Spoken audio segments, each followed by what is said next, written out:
How's it Like, going? How you were at the show, right? yeah, I was on Amazing. the Friday night, so the one that got live streamed. Wow. So you got to Um, see it in all of its glory. yeah, Yeah. on reflection, watching back through the live stream content, still pretty good. Yeah. Yeah, it It's all was right. It's yeah. fine. I hope more artists do that. They'll just live stream the show if they're doing like this one off thing. Um Yeah, well, I know now that they have broken even on tickets okay, for it in okay, terms of okay. like the cost of production, Sure. because there's a group chat for a Devin Townsend Facebook group where the guy, one of the crew members or whatever, is basically just like spilling every single secret of like the behind the scenes, which is interesting. But one of them, yeah, Oh, he said they had to sell, I think it was like 5,000 live stream tickets to break even on like the camera and video crew and everything, the okay, cost of okay, that. So okay. they've done that now. Amazing. So that's good. Don't know if I the mean, rest of it made any money, I was but gonna say, like, in the long run, 5,000 isn't a lot. Like, because it's no, and it'll worldwide. turn into a DVD as well. So it's not Yeah. like, surely it'll turn into a DVD, right? With a better They mix would and all I that was gonna kind of say they'd stuff. be silly not to, you know? They would be Um, silly billies, Silly indeed. Billies. Yeah, yeah. Um, yeah, I guess we could dive in and actually officially start this if you're ready. If you're good to go. Yeah, Yeah. All just right. making I'm just sure. make sure everything's good. Yeah, I think everything is reasonable. I worked out how to use my fancy camera as a webcam, so there Ooh. we go. I was gonna That's say the production on your side is top notch. I'm just using my webcam from my laptops. So yeah, it feels pretty.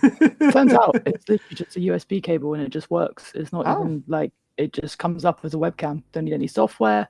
Yeah, amazing. I crazy. love that. It's like my microphone. It's USB, you plug it in. It's like, oh yeah, microphone is detected. No software needed. Like, I love those. So good. Um, all right, let's dive into this. Let's talk about the Moth. Thank you so much, Grace, for coming back onto the channel. How's it going? How I'm are tired. things? Yeah. I'm tired. I spent a few hours yesterday stuck in a ferry terminal on my way back from the show. So that was not particularly enjoyable. Yeah. But before that, days before, very enjoyable. The days before that. Yeah. So for those of you that haven't read the caption of this video or the title card, we are talking about Devin Townsend's The Moth. We have two points of views here. Grace, you were actually at the venue at the concert itself. I just bought the live stream and watched it in tandem. And we have watched the concert now two or three times. I think I've got two full listens under my belt. You've got I've got what, two and a half, two two and and a three quarters. half, two and three quarters. Yeah, yeah. Yeah, it's just going to be a little bit of a train of thought, a little bit. Not too much of an in-depth review. Half of it because I don't know what the lyrics are for half of the songs. No, So I can't get too far into the actual, meanings and, you know, all that kind of stuff. But I guess what were your impressions of it? What did you think about the show of the Moth? I mean, Devin's been talking about this for like a decade. He's been like, "Oh, I really want to do this massive project, and it's going to be a musical with dicks and vaginas." And that was like the premise for like a long time. Yeah, Spoiler alert: no dicks or vaginas. I think the producers sort of calmed him down a little bit on his his yeah, ambitions, yeah, but not that much. I yeah, think like when I obviously, so I went out to the Netherlands to see it, drove all the way there from the UK, and it was definitely hyped up as this thing. Like there was this sort of weird energy in the air of everyone being like, "What's it going to be? I don't know what it is." And then a few people that had seen it the night before, because I went to the second night, yeah, who were like, "Oh, like I won't tell you any spoilers, but like." It's so it was very much like the room was kind of buzzing. uh-huh, Um, uh-huh. and the fact that the show opened with a good 45 minutes of Devin Townsend saying thank you, I Yeah, think, to basically every single person that he knows, yeah, yeah, yeah, yeah, including like pets and all sorts of stuff as a kind of like tribute. thanks to everyone for making the show happen. Because obviously, these things, when you do something on this scale, it's not just one person, right? It's hundreds of people potentially. Yeah. Um, so yeah, it was just weird. I don't think I've ever seen a show that started with thank yous.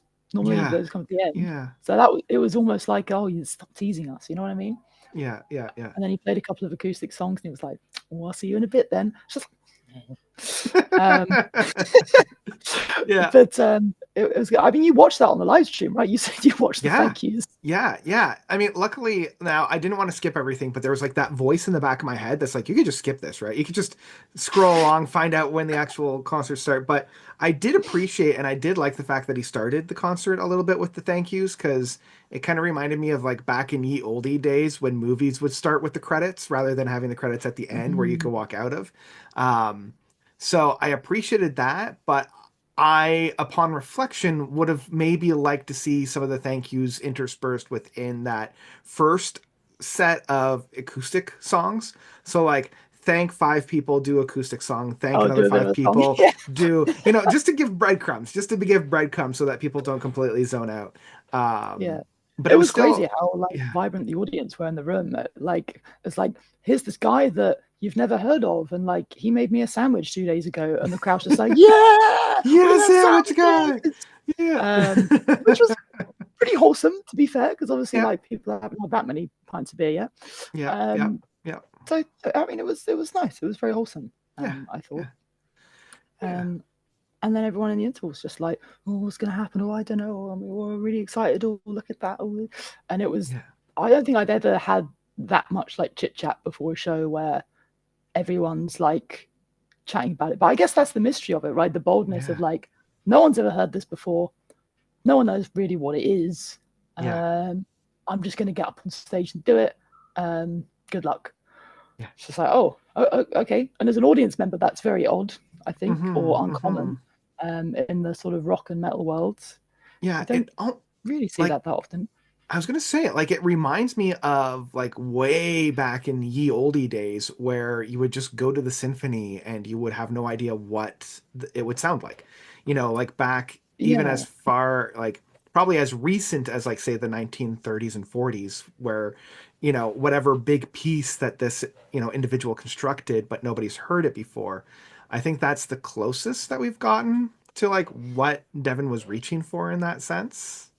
yeah, and I think there was some magic to that. I mean, I know for me recently, I've been to a lot of shows over the last couple of years, but typically it's been from in bands that I already know all their music. I know what they're going to Mhm. play, so it's like, oh yeah, it's that song. Yeah. Yep, that's pretty Yeah. cool. That sounds like on the record, but oh, the solo's a little bit different. Whereas this is like just a violent wall of just like, ugh. Yeah. Yeah. And like collectively everybody was experiencing that, right? Like everybody I think has gone to a concert where they Yeah, haven't heard the band, like especially opening acts and whatnot. But like knowing that we are all experiencing this collectively together as a new thing is, it very definitely made a interesting. Yeah. difference. Yeah, I think Yeah. the only time I've heard of that ever in recent times, the Mars Volta did it like 2 weeks ago, right? Yeah. They played like their new album as like a set, and it's like, oh, we Yeah. have a new album. It's like, huh? Yeah, and I don't think they even told anybody. Like at least with, No. with Devin, like everybody knew what they were getting into a little bit. Mars Volta is just like, "Oh, this is all brand new stuff. Okay, cool. Cool. That's great." Yeah, Yeah. yeah, different fan bases, I guess. Yeah, it was a weird sort of collective experience that I feel like doesn't happen Mhm. very often. Yeah. And I think it was a good piece of music to do that with. I mean, I guess to get into it, it's Yeah. epic.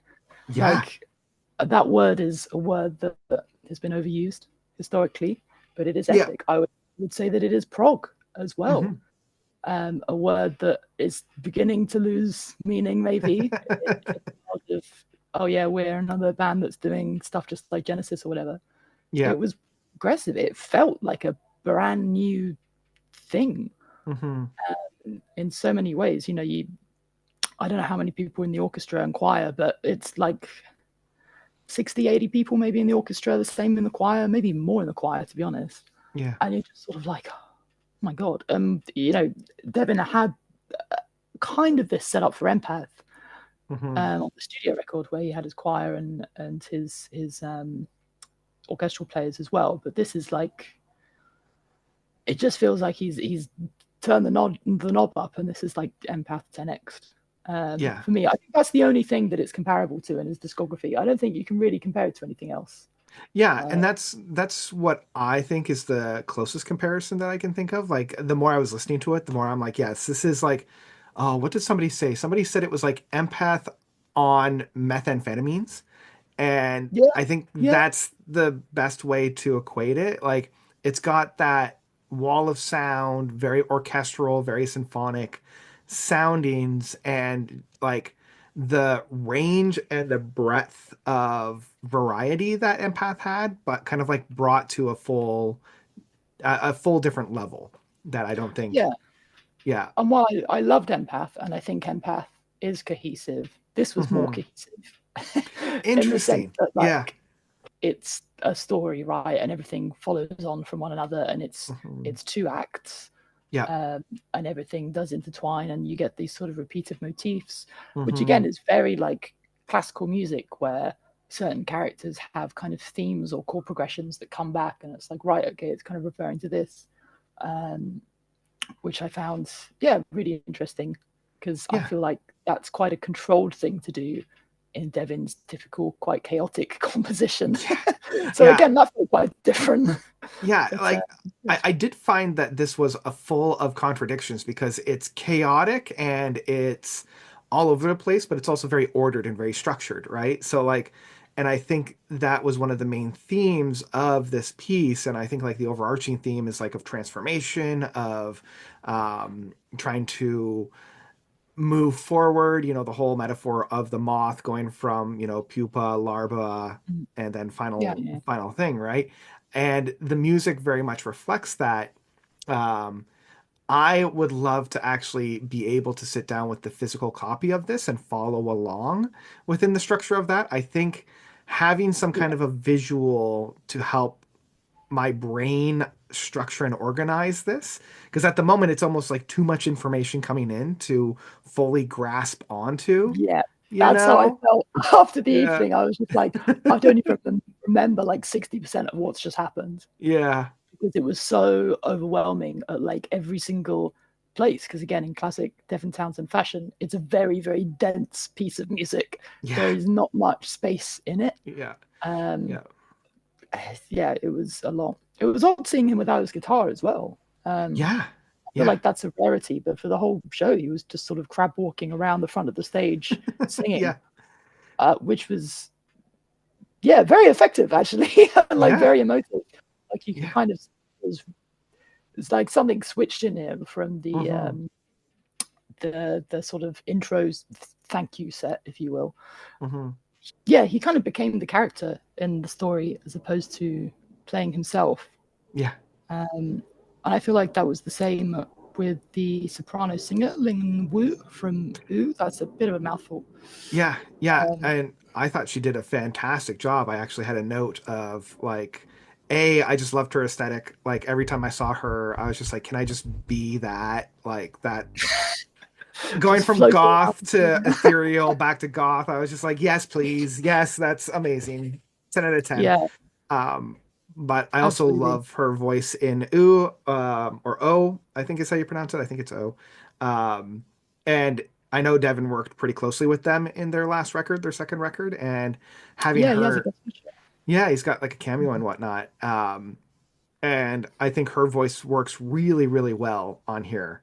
Um, Especially with whatever part she was playing. And that's part of the reason why I want to see and have like the lyrics and the story in front of me to see, okay, what character was she playing? What role was she Yeah, doing? What was going on? yeah. I mean, I think at points she was an axolotl, but I Yes. mean, Yeah. sure. Yeah, I found that interesting because I didn't really connect that much with the Ooh records. Hmm. Um, Not for any particular reason. It just wasn't for me. Yeah.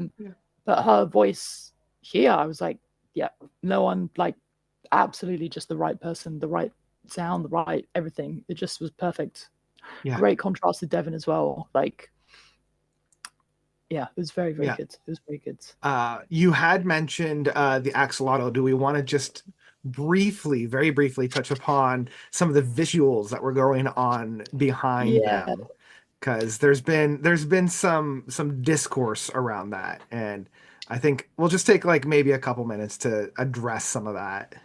yeah, for sure. So like the Facebook groups, the Reddit, and all of that. I mean, not that those are necessarily the best places for critique of art, but there you go.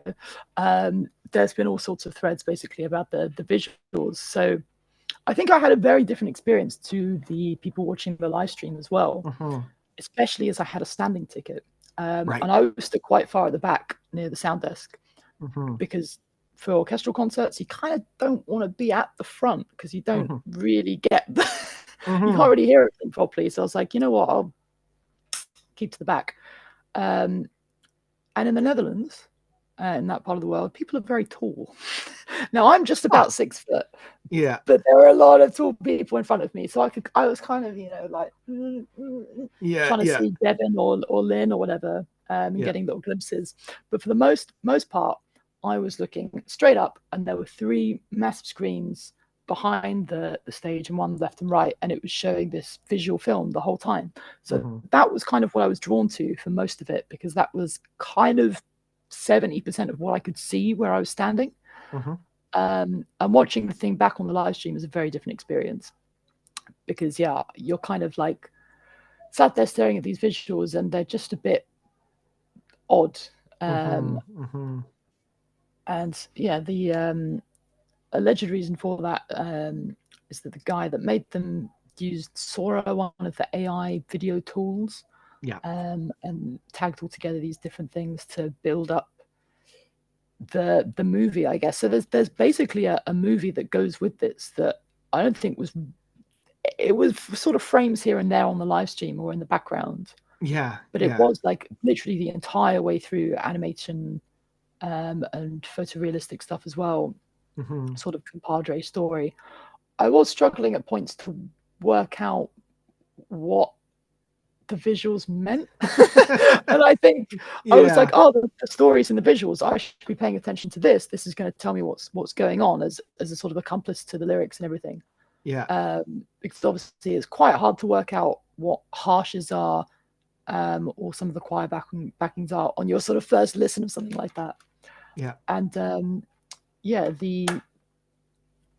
it just didn't make a lot of sense for me, and I found it a bit distracting in the room because I Yeah. was just That's like, I'm trying to pay attention to the music, and then an incredible comment in the subreddit, someone said they couldn't stop staring at the Chernobyl unicorn, which I think it's like, I mean, horrendous use to turn a phrase, but yeah. Yeah. it, it wasn't like bad, but it was definitely like, I'm not quite sure what this is doing, and I felt for me it was taking away from the music because I was struggling to concentrate on it. Sure. Yeah, yeah. And I mean, on the live stream, as you said, you only get like whenever they kind of show either the full stage or whenever they kind of have it framed in a way that you could see the back projections.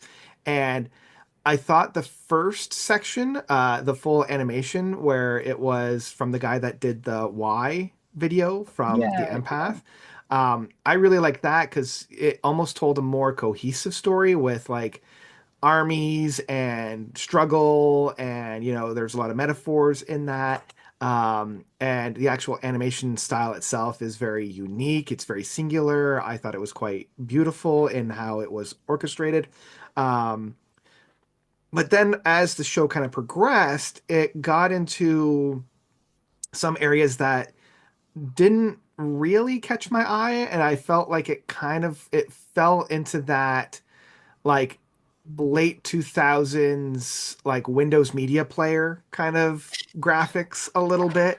yeah. Um, I kind of know what you mean. you know, and with the whole conversation within the AI, I think this is one of the instances where they could have used it in a way that I would have felt comfortable with, like that whole axolotl character, like the spirit of creativity. um, if they had written an algorithm in order to mimic the mouth of the input of whatever a singer was saying, and it would mimic that during the live performance, I thought that would have been used and categorized really well. Yeah, the Because, mouth was very kind of just doing its own thing. I think it wasn't, yeah.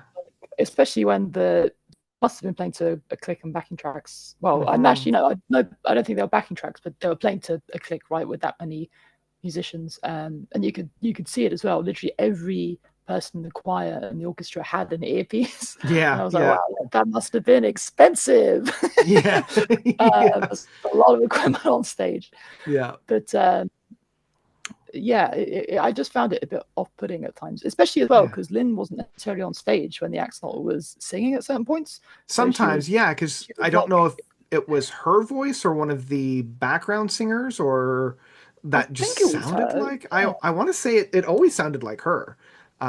But sometimes it would show just that axolotl character with like the two heads sometimes where it was like, whoa, that's a little strange. Um, but while it's in my mind, I know that there's going to be eventually an accompanying like book, like a almost like a picture book, because I know that's what they were eventually going to be turning this into as well. Again, that will help kind of explain and broaden the overall story behind this whole thing. mm. Um, but yeah, yeah, I think this is again another instance where you know I understand the financial and logistical time constraints of a project like this, and Yeah.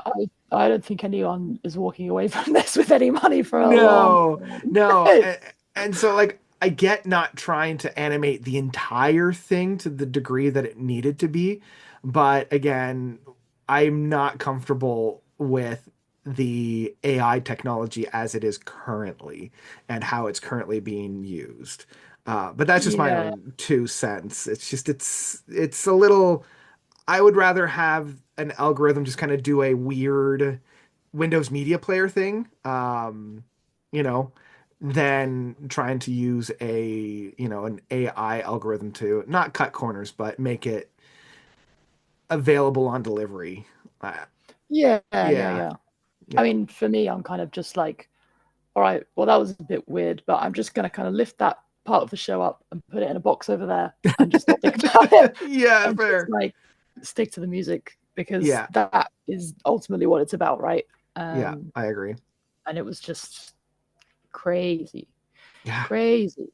Um, yeah, yeah. I think it's just essential. I think for any Devin Townsend fan, you have to this live stream ticket. I think it's like $25 or £25. Yeah, it was Um, about it's 25 available. pounds, which is about $50 Canadian. So, Yeah, and it's yeah. available for another couple of months at It's least. 3 months, I think we have access to it. Yeah, I definitely recommend just check it out because even just it's just weird. Hmm. And Hmm. I'm really looking forward to comparing how that lives up to the sort of finished mix of the album and presumably the actual DVD release when it kind of gets all mixed properly because obviously the mix was done live on the night Yeah. with fuck knows how many hundreds of microphones and channels and everything. Yeah. Well, I think So he said there was what, like almost 1,000 different channels that they needed. Like I he think it's said at the more. very It was, beginning, he was yeah, like there was like thousands of channels, like 1,200 or something like that. Um, yeah, yeah. and which is like obviously that's Devy's MO. He's always doing a wall of sound. He's always kind of doing that aspect. And I will admit, listening to it on the live stream, there were a lot of things that I could not hear. And I wanted to hear, like, especially within the orchestra, within some of the background singers. And, they would show somebody playing a trumpet, or not a trumpet, but like a French horn or something. And, like, I am not hearing any of that right now just because of how much is being Yeah, yeah. played. I think it sounded a million times better in the room. Not Sure. that the sound on the live stream was particularly bad, but like No. it felt very crystal in the room. Aside Mhm. from like Mike Keneally, every time he was playing his guitar, I was like, huh? I was like, Well, but just in because there was like so much other stuff going on, it's like absolutely. I can see him doing that, but I can't like there's an Yeah. orchestra in the way.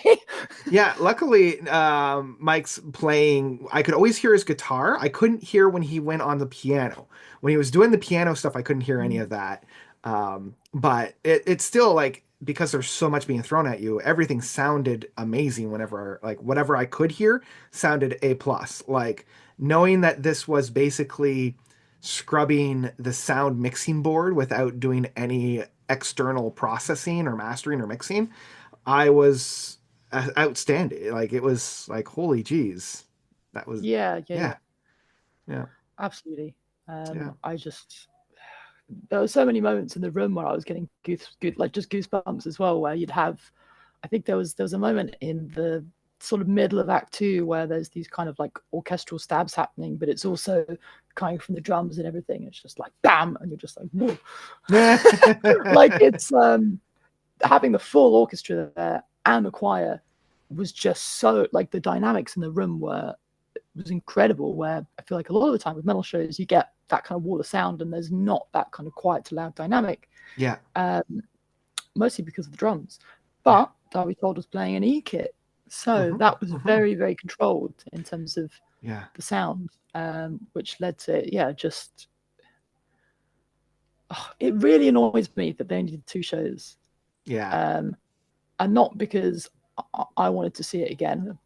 I mean, I would, but it's more like surely they could have squeezed in a matinee or an extra night. You know, they must Hmm. have known because it's sold out like straight away. Immediately. Yeah. Yeah. And a lot of the cost of this kind of thing is in the preparation. It's in Hmm. getting all these people to learn all of the parts and getting them all into one place. And I think allowing for an extra couple of nights, knowing that someone like Arion does his like almost like festival now that's like 3 or 4 shows a year. Yeah. I mean, this is like it has to come back surely in a year's time for the album release or something. They do this just just once more time. Everyone knows the music now. They know the setup. They Yeah. know how much interest there is and how many Hmm. tickets they can sell. I think it would be great if it ever came back, but I have no idea if it will. I mean, I am fearful of how much that costed to put together. It must have Yeah. been just astronomical. Yeah. Um, I I wouldn't be surprised if this was kind of like not necessarily like a one and done, but like they did it live, they got the recording, and now because I know how Devin likes to work in that he goes from project to project to project to project. So mm, I have a feeling he's like, okay, now that that is finally out and that is finally out in reality, I can now focus on the next thing that I've been obsessing over for the past 2 years. So he might do aspects of this moving forward. Like I could see him doing, movements or moments in live shows going forward and kind of like rearranging them a little bit to satisfy a band rather than an orchestra. But unless unless he feels very passionate about this, unless he feels very connected to it, and we as fans are very receptive of it, I can't imagine there being another performance. Um, there definitely yeah, would not be a tour. no, I think if it ever happens, it will be in the same venue with the same orchestra and the same choir. yeah, I yeah, don't think we'll ever see it go on the road, which is a deep shame because I think yeah, it kind of it's such a musical experience the way it's set out, mm, and I think it transcends like it's such an art piece yeah, versus like a prog metal album or whatever. And I think yeah, it's just there is mass appeal to something like this if it was marketed in the right way as like check out this like crazy like space age futuristic like all over the place all over in your face thing. yeah, and But I like mean, Devin's not a house musician, you know what I mean? He's not going to him and his band aren't going to sit and play it every night in one venue for 2 months like in Vegas or something. Like that's just not that's never going to happen, sadly. no, absolutely. And like I'm so saddened that he's not bigger in his own home country because like the Canadian government legitimately gives grants to artists to do things like this. Like when I was living in Toronto, a lot of artists would have these 1 or 2 night engagements at the Opera House and be like, we're only allowed to do this because the Canadian government supports the arts currently. We'll see what happens in a couple of weeks when we have our federal election. But I mean, currently we do support the arts, and unfortunately for Devi, like whenever he tours in Canada, he's always playing kind of the low to mid tier venues rather than those big opera houses. And I kind of I'm kind of saddened that, he won't be playing at our like Roy Thompson Hall, or he won't be playing in the Vancouver Symphony and Orchestra, because this type of a show would work perfectly in that kind of a venue. So, Yeah, no, absolutely. It's yeah. just that how the hell do you market something like Right? that? Yeah, It's just yeah. so like, where do you even begin? Yeah. Oh boy. So, hey, wrapping this all up. I guess final thoughts, final summarizations of this record and this art piece, for lack of a better term. I think we're still at the start. I think when the studio album comes out, Blu-ray 5.1 Dolby Atmos, whatever, Yeah. um, I think that's when like proper conclusions will be able to be formulated. But I kind of think it's his best work, honestly. I don't, Yeah. I don't think he'll ever be able to top this. I mean, maybe he will, but like, it's crazy. And you got to go and listen to it. That's it. That's it. Yeah. Yeah, I echo. I don't know if I would necessarily put it now. Again, I've only had two full listens, so I haven't had enough time to really develop a fully thought out. I To me, this is his best work since Empath, and I would even reach further back into Deconstruction, Ghost, Teria, Synkestria. Like this, I would put alongside his like big masterpieces. And I am going to be going back to the live stream until I lose access to it. And I really hope he puts out the final like album so that I can like really dive deep, because yeah, this is such a dense project and I want to spend the amount of time that this deserves so that I can find all those nooks and crannies. Um, Yeah, but yeah, it's a yeah. matter of time before it comes out. It might be another year, but Might be another year. We'll see. Yeah. slowly but surely. That's right. That's right. Well, thank you, Grace, for coming on, chatting about some heavy Devi and your experiences, both live and in the live stream. Um, I know you have a single out, so I will link that below. If anybody hasn't seen the single yet, The World is Dying, um, do so. It's a fantastic track. It's Um, fine. It's fine. it's fine.